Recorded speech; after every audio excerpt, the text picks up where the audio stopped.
என்ன ஆச்சு? ஏதோ விஷயம் சொல்லுவேன் கோச்ச கூடாதுன்னு, அதுக்கப்புறம் ஒண்ணுமே சொல்லாம நீ பாட்டுக்கு போற. என்ன விஷயம்? நீங்க தான் செலவு வைக்கிற விஷயத்த சொல்லாம இருந்தா கோச்சுக்க மாட்டேன்னு சொல்றீங்க. அதான் நான் எதுவுமே சொல்லாம கிளம்புறேன். அப்படின்னா செலவு வைக்கிற விஷயம் தானா? உனக்கு கோடி கும்பிடு. கிளம்பு கிளம்பு, ஆளை விடு. ஐயோ என்னங்க நீங்க, இருங்க. இங்க பாருங்க, பூச்செட்டி எடுத்து பூ மிதிச்சதுக்கு அப்புறமா சாமி கும்பிடுறதுக்கு முன்னாடி எல்லாருமே புது ட்ரெஸ் போட்டுதான் சாமி கும்பிடுவாங்க. அதனால துவா குட்டிக்கு ஒரு பாவாடை சட்டை எடுத்துட்டு வந்து தரீங்களா? துவா குட்டிக்கா? அந்த பாப்பாக்கெல்லாம் பெரியவரு பட்டு சட்டை பட்டு பாவாடை எடுத்திருப்பாரு. நீ சும்மாரு, நீ பாட்டுக்கு எனக்கு செலவெல்லாம் எடுத்து விட்டுட்டு இருக்காத. இல்லங்க, பெரியவரு பேத்திக்காக பட்டு சட்டை பட்டு பாவாடெல்லாம் எடுத்திருப்பாருதான், அத நான் இல்லைன்னு சொல்லல.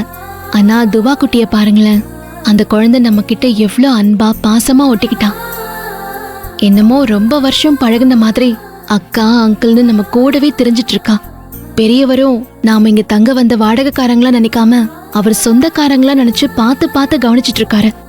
நம்ம பதிலுக்கு ஏதாவது செய்ய வேணாமா? அதனால நாம துவா குட்டிக்கு மட்டும் ஒரு நல்ல ட்ரெஸ் எடுத்துட்டு வாங்க ப்ளீஸ்.